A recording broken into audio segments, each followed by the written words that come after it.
ಭಾರತೀಯ ಜನತಾ ಪಾರ್ಟಿಯ ಮುಖಂಡರುಗಳು ಪ್ರಶ್ನೆಯನ್ನು ಕೇಳ್ತಾ ಇದ್ದಾರೆ.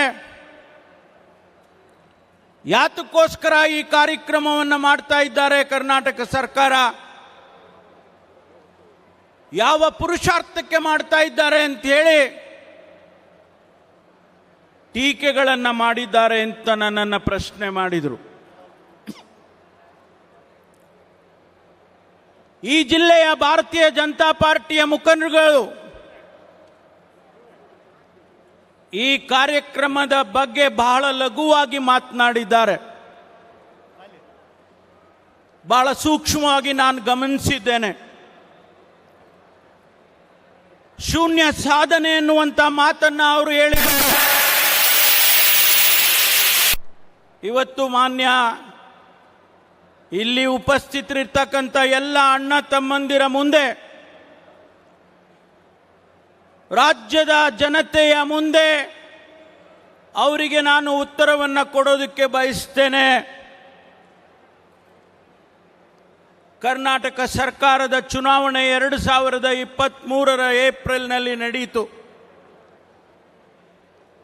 ಆ ಸಂದರ್ಭದಲ್ಲಿ ಮಾನ್ಯ ಅಧ್ಯಕ್ಷರಾದಂಥ ಡಿ.ಕೆ. ಶಿವಕುಮಾರ್ ಅವರು, ನಮ್ಮ ನಾಯಕರಾದಂಥ ಸಿದ್ದರಾಮಯ್ಯನವರು, ರಾಜ್ಯದ ಕಾಂಗ್ರೆಸ್ ಪಕ್ಷದ ಅನೇಕ ಮುಖಂಡರುಗಳು ರಾಜ್ಯ ಪ್ರವಾಸ ಮಾಡಿದರು.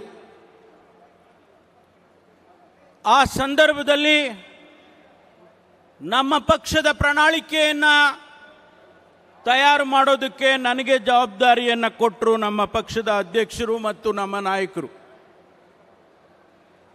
ಆ ಸಂದರ್ಭದಲ್ಲಿ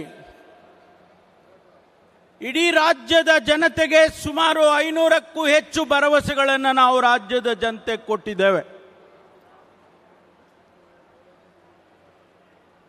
ಇಲ್ಲಿ ನನ್ನ ಹತ್ರ ಆ ಪ್ರಣಾಳಿಕೆಯ ಪ್ರತಿ ಇಲ್ಲಿದೆ ನನ್ನ ಹತ್ರ.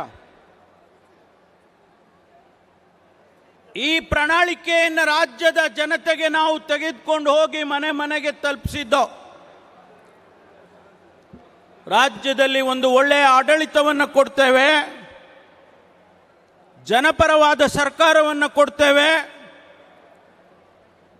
ಅಭಿವೃದ್ಧಿಯ ಕೆಲಸಗಳನ್ನು ಮಾಡ್ತೇವೆ,